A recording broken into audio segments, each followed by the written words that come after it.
आज हम आपके लिए पायरेट्स ऑफ द कैरिबियन का दूसरा पार्ट लेकर आए हैं। अगर आपने इसका पहला पार्ट नहीं देखा है तो आपको उसकी वीडियो हमारे चैनल पर मिल जाएगी, आप जाकर उसे देख सकते हैं। और अगर आपने उसे नहीं भी देखा तो भी ये कहानी आपको अच्छे से समझ में आ जाएगी। पिछले पार्ट में हमने देखा था कि पोर्ट रॉयल के गवर्नर एलिजाबेथ और विल की शादी के लिए मान गए थे, लेकिन शादी के दिन विल और एलिजाबेथ को ईस्ट इंडिया कंपनी की तरफ से आया हुआ लॉर्ड कार्टर गिरफ्तार कर लेता है, क्योंकि उन्होंने जैक स्पैरो की भागने में मदद की थी और अब उन्हें इस जुर्म के बदले फांसी की सजा दी जाएगी। उधर शिप में हम जैक स्पैरो को देखते हैं, जो कि एक आइलैंड से एक कपड़े के टुकड़े को चुरा कर लेकर आया था। दरअसल उसके अंदर एक चाबी बनी हुई थी और जैक स्पैरो अपने साथियों को कहता है कि हमें इस चाबी को ढूंढना होगा, क्योंकि ये एक खजाने की चाबी है। अगली सुबह लॉर्ड कटलर विल को अपने पास बुलाता है। वो विल से एक सौदा करता है कि अगर तुमने मुझे ब्लैक स्पैरो का वो कंपास मुझे लाकर दे दिया तो मैं तुम्हें और एलिजाबेथ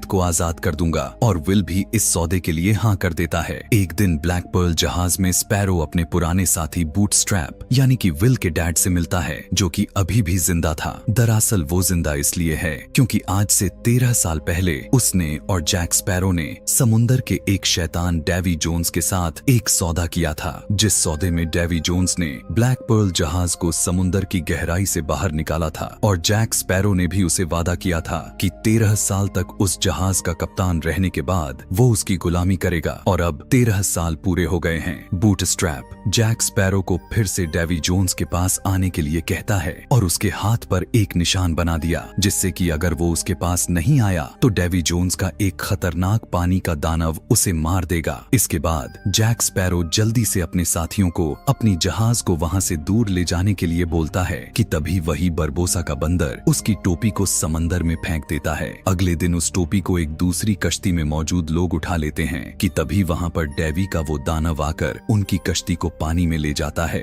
दूसरी तरफ हमें विल को दिखाया जाता है, जो कि एक अनजान टापू पर आ गया था जहां पर ब्लैक पर्ल जहाज मौजूद था। जैसे ही विल उस टापू के और अंदर गया, वहां के आदिवासी लोग उसे पकड़कर अपने कबीले में ले गए। वहां पर विल देखता है कि जैक स्पैरो उन कबीले वालों का सरदार बना हुआ बैठा था। विल जैक स्पैरो को कहता है कि लॉर्ड कटलर को तुम्हारा वो कंपास चाहिए, अगर मैंने उसे वो ले जाकर नहीं दिया तो वो एलिजाबेथ और मुझे फांसी की सजा दे देगा। उधर एलिजाबेथ को भी उसके डैड जेल से भगा देते हैं और एलिजाबेथ विल को ढूंढने का फैसला करती है। इसके बाद हमें फिर से विल को दिखाया जाता है। उसे भी जैक स्पैरो के साथियों के साथ एक ट्रैप में डाल दिया था। तभी गिब्स उसे बताता है कि जैक स्पैरो की अभी बलि चढ़ने वाली है, क्योंकि वो लोग जैक स्पैरो की आत्मा को पवित्र आत्मा मानते हैं, इसलिए उन्होंने उसको अपना राजा भी बना लिया है। फिर वो सभी कैसे न कैसे करके वहां से बाहर आने की कोशिश करते हैं, लेकिन उन्हें उस खाई से बाहर आते वक्त एक आदिवासी आदमी देख लेता है और काफी सारे और आदिवासी लोग उनका पीछा करने लग गए। उधर जैक स्पैरो को भी आग के ऊपर टांग दिया गया था, लेकिन वो वहां से उतर जाता है और उस कबीले की कुछ औरतें जैक स्पैरो को रोकने के लिए उस पर हमला करने लगी। उधर विल और बाकी के लोग भी भागते भागते पानी में गिर गए। वो आदिवासी लोग भी उन्हें रोकने के लिए उन पर तीर चलाने लगते हैं। तभी उनके पास एक बच्चा आकर बताता है कि जैक स्पैरो वहां से भाग रहा है। जैक स्पैरो भी उन औरतों से लड़ते वक्त ऊपर से नीचे गिर जाता है। विल और उसके साथी भी जल्दी से जहाज में आ जाते हैं। वो देखते हैं कि दूर से जैक स्पैरो भी उनकी तरफ भागता हुआ आ रहा था, जिसके पीछे काफी सारे आदिवासी लोग लगे हुए थे, लेकिन उनसे बचकर जैक स्पैरो ब्लैक पर्ल जहाज में आ जाता है। उसी वक्त विल जैक स्पैरो को कहता है कि तुम मुझे अपना कंपास दे दो ताकि मैं एलिजाबेथ की जान बचा सकूं। ये सुनकर जैक स्पैरो अपने पास रखे उसी चाबी वाले कपड़े को दिखाता है और विल से कहता है कि तुम मेरे साथ इसे ढूंढने की मदद करो, इस चाबी के मिलते ही मैं तुम्हें मेरा कंपास दे दूंगा। विल भी जैक स्पैरो की बातें मान लेता है। इसके बाद जैक स्पैरो अपने साथियों को लेकर एक टिया डेल्मा नाम की एक जादूगरनी के पास चला गया, जिसे जैक स्पैरो पहले से ही जानता था। तभी विल उस जादूगरनी को उस कपड़े पर बनी चाबी दिखाता है। उसे देखकर वो उन्हें बताती है कि तुम जरूर उस चाबी से उस तिजोरी के अंदर वाले सामान को ढूंढ रहे हो, जिसके अंदर समुद्र के पहले आदमी डेवी जोन्स का दिल मिलेगा। इसके बारे में जैक स्पैरो को पहले से ही पता था। दरअसल जैक स्पैरो डेवी जोन्स का दिल अपने मतलब के लिए ढूंढ रहा था, ताकि वो उस दिल को चुरा कर डेवी जोन्स के श्राप से आजाद हो सके। जादूगरनी उन्हें बताती है कि जब तक तुम जमीन पर हो तुम जिंदा रहोगे, लेकिन तुम्हारे समुद्र में जाते ही डेवी जोन्स तुम्हें मार सकता है। इसलिए वो उन्हें अपनी कुछ जादुई मिट्टी अपने साथ ले जाने के लिए कहती है। वो जैक स्पैरो का हाथ भी देखती है जिस पर एक काला निशान बना हुआ था और समझ जाती है कि डेवी जोन्स का दानव उसका पीछा कर रहा है। फिर वो अपने जादू से उन्हें डेवी जोन्स के डचमैन जहाज के बारे में भी बता देती है। वहाँ से वो सभी सीधा डचमैन जहाज के पास आ जाते हैं जो कि पूरे तरीके से पानी में डूबा हुआ था। जैक स्पैरो ने विल को उस जहाज के बारे में कुछ भी नहीं बताया होता, इसलिए वो अकेला ही वहाँ पर जाने का फैसला करता है। उस जहाज में पहुँचने के बाद विल वहाँ पर एक बहुत ही अजीब से आदमी को देखता है कि तभी डचमैन शिप भी पानी से बाहर आ गया। तभी विल पर बहुत ही अजीब से दिखने वाले लोग हमला कर देते हैं और उस जहाज में मौजूद सभी लोगों को बंदी बना लेते हैं। उस वक्त डेवी जोन्स भी वहाँ पर आ गया जो कि दिखने में बहुत ही ज्यादा अजीब था। विल उसे कहता है कि मुझे यहाँ पर जैक स्पैरो ने एक चाबी लेने के लिए भेजा है। ये सुनते ही डेवी जोन्स भी जैक स्पैरो की जहाज पर अपनी जादुई शक्तियों से आ जाता है। डेवी जोन्स जैक स्पैरो को कहता है कि हमारे उस सौदे का टाइम खत्म हो गया है, अब तुम्हें मेरा गुलाम बनना होगा। ये सुनकर जैक स्पैरो कहता है कि आखिर तुम्हें मेरे बदले कितने आदमी चाहिए। डेवी जोन्स कहता है कि मुझे पूरे 99 लोग चाहिए क्योंकि मैं विल को भी मेरे गुलाम के तौर पर रख रहा हूँ। जैक स्पैरो भी उसकी बात को मान लेता है। जाते वक्त डेवी जोन्स उसके हाथ के उस काले निशान को भी मिटा देता है। उसे सिर्फ 3 दिन का वक्त देकर वो उसे वहाँ से भेज देता है। उधर जैक स्पैरो उन आदमियों को ढूंढने के लिए टोर्टुगा चला गया, लेकिन उन्हें वहाँ पर सिर्फ और सिर्फ 4 आदमी ही मिलते हैं। उसी वक्त वहाँ पर जैक स्पैरो को ढूंढते हुए नॉरिंगटन भी आ गया था। दरअसल जैक स्पैरो को छोड़ने के गुनाह में उसे भी अपने पद से हटा दिया गया था और अब उसकी हालत बहुत ही ज्यादा खराब हो गई थी। दूसरी तरफ डचमैन जहाज में विल को उसके डैड बूटस्ट्रैप टर्नर मिल जाते हैं। उस वक्त विल उन्हें वही कपड़ा दिखाता है जिसके ऊपर वो चाबी बनी हुई थी, लेकिन उसके बारे में उसे कुछ भी पता नहीं था। पर तभी वहाँ पर मौजूद एक अजीब सा दिखने वाला आदमी विल को बताता है कि इस चाबी से एक तिजोरी खुलेगी और वो चाबी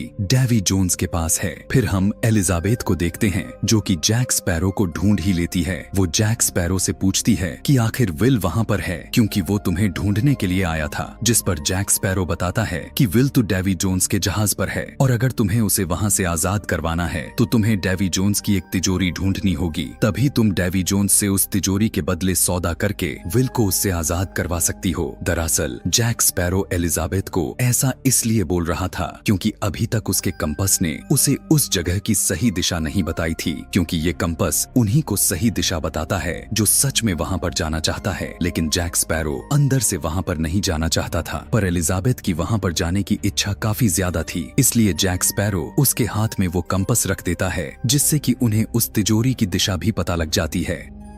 डचमैन जहाज में कुछ लोग अपनी आजादी पर दाव लगा रहे थे कि तभी विल भी डेवी जोन्स के साथ खेलने के लिए अपनी जिंदगी पर दाव लगा देता है। लेकिन अगर इस खेल में विल जीता तो डेवी जोन्स को अपनी चाबी उसे देनी होगी। डेवी जोन्स भी मान जाता और अपने पास रखी उस चाबी को विल को दिखा देता है। बूटस्ट्रैप को भी पता था कि विल इस खेल में हार जाएगा, इसलिए वो भी अपनी उम्र भर गुलामी का सौदा कर लेता है। खेल के आखिर तक विल और उसके डैड हार रहे थे, इसलिए बूटस्ट्रैप डेवी को भटकाने की कोशिश करता है, लेकिन डेवी जोन्स उनकी इस चालाकी को पकड़ लेता है। अब क्योंकि विल को चाबी के बारे में पता चल गया था, इसलिए वो रात में डेवी जोन्स के पास जाकर उसे चुरा लेता है। जाते वक्त विल अपने डैड से वादा करता है कि मैं आपको भी एक दिन डेवी जोन्स की गुलामी से जरूर आजाद करवाऊंगा, और इतना कहने के बाद वो वहाँ से चला गया। उधर एलिजाबेथ जैक स्पैरो को कुछ दस्तावेज दिखाती है जिसके अंदर लिखा हुआ था कि अगर जैक स्पैरो पोर्ट रॉयल पर आएगा तो लॉर्ड कटलर उसे ईस्ट इंडिया कंपनी के अंदर नौकरी दे देगा। और उनको ये भी समझ में आ जाता है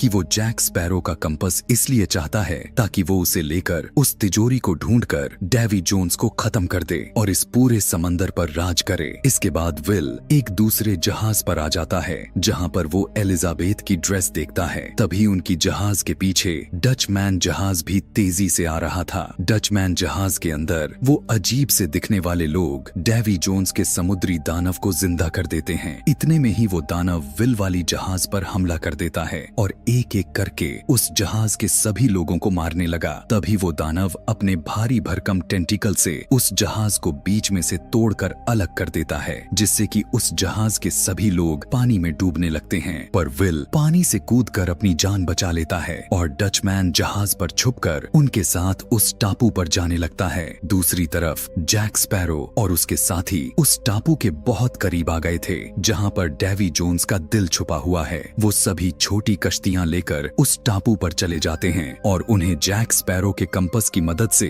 वो जगह भी मिल जाती है जहां पर वो तिजोरी छुपाई हुई थी। उधर डचमैन जहाज भी वहां पर पहुंच गया था और जैक स्पैरो के साथी भी उसे आते हुए देख लेते हैं। इतने में ही उस टापू पर विल भी आ जाता है, जिसको देखकर एलिजाबेथ बहुत ही ज्यादा खुश हो गई। विल उस तिजोरी को खोलने के बाद उस दिल को खत्म करने वाला था, लेकिन जैक स्पैरो उसे ऐसा करने से रोक लेता है, क्योंकि अगर विल ने उस दिल को खत्म कर दिया तो वो कभी भी उस पानी के शैतान से आजाद नहीं हो पाएगा। इसलिए वो इसे डेवी जोन्स को देना चाहता था। पर तभी नोरिंगटन भी विल पर अपनी तलवार को तान देता है, क्योंकि वो इस दिल को लेकर लॉर्ड कटलर को देना चाहता था, जिससे कि वो पोर्ट रॉयल में फिर से अपना ओहदा वापस ले सके। अब तीनों एक दूसरे से उस तिजोरी की चाबी लेने की कोशिश करने लगते हैं और लड़ते लड़ते एक पुराने किले में चले गए और लड़ते हुए वो एक बड़े सी घंटी से टकरा जाते हैं, जिससे वो बजने लगती है। उधर पानी से निकलकर डेवी जोन्स के लोग भी उस टापू पर आ जाते हैं, लेकिन उन्हें वहां पर कोई भी तिजोरी नहीं मिलती। लेकिन वो उस घंटी को सुनकर उस किले की तरफ चले गए। दूसरी तरफ उस तिजोरी को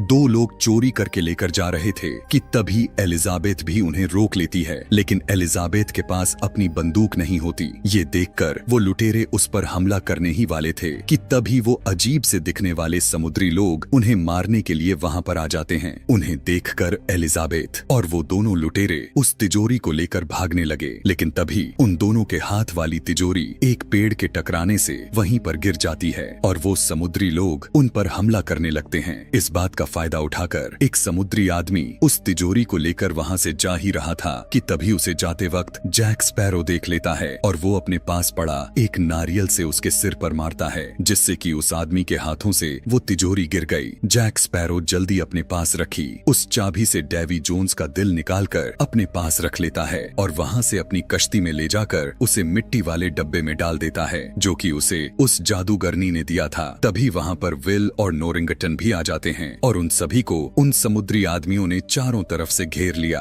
उस वक्त नोरिंगटन उस बक्से को लेकर वहां से भाग जाता है और जैक स्पैरो और बाकी के लोगों को कहता है कि कोई भी उसे बचाने के लिए ना आए। उसके पीछे पीछे वो सभी समुद्री आदमी भी भागने लगते हैं। थोड़ी ही दूर जाने के बाद उन समुद्री आदमियों ने नोरिंगटन को पकड़ लिया, पर नोरिंगटन उन्हें वो तिजोरी देकर वहां से भाग जाता है। अब क्योंकि उन समुद्री आदमियों को तिजोरी मिल गई थी, इसलिए वो उसका पीछा नहीं करते और उस तिजोरी को लेकर वहां से चले जाते हैं। सभी लोग फिर से ब्लैक पर्ल जहाज के अंदर आकर बहुत ही ज्यादा खुश थे, लेकिन तभी उनके सामने पानी से निकलकर डचमैन जहाज भी आ जाता और वो उनके जहाज की तरफ हमला कर देते हैं।